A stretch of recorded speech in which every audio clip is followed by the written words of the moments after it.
శ్రీమాత్రే నమః. భగవద్బంధువులందరికీ కూడా తొలి ఏకాదశి శుభాకాంక్షలు. తొలి ఏకాదశి సేన ఏకాదశి అని కూడా అంటారండి. సేన ఏకాదశి అనగా విష్ణుమూర్తి యోగ నిద్రలోకి వెళ్ళేటువంటి సమయము. 4 నెలల పాటు శ్రీ మహావిష్ణువు స్వామివారు యోగ నిద్రలోకి వెళతారు అనేటువంటిది శాస్త్రం. అందుకే దీనిని సంవత్సరానికి వచ్చేటువంటి 24 ఏకాదశుల్లో కూడా ఇది మొదటి ఏకాదశిగా పరిగణించి తొలి ఏకాదశి అని పిలుస్తూ ఉంటారు. ఈ తొలి ఏకాదశి అలాగే పుష్యమాసంలో వచ్చేటువంటి వైకుంఠ ఏకాదశి ఈ రెండూ కూడా అత్యంత విశేషమైనటువంటివి.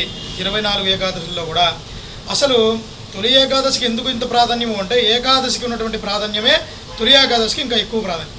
ఎందుకంటే ఏకాదశి ఉపవాస వ్రతాన్ని చాలామంది పాటిస్తూ ఉంటారు.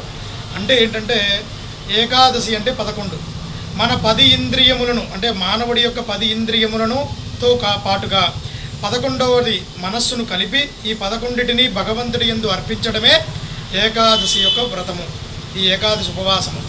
కాబట్టి ఈ ఏకాదశి ఉపవాస వ్రతాన్ని పాటించి విష్ణువాలయాన్ని సందర్శించి ఈ తొలి ఏకాదశి రోజున ఉపవాసం ఉండటం, విష్ణువు సందర్శన, విష్ణు ఆలయ సందర్శన, విష్ణునామము, విష్ణు సహస్రనామ పారాయణం ఇలాంటివన్నీ కూడా చక్కగా అత్యంత విశేష ఫలితాన్ని ఇస్తాయి.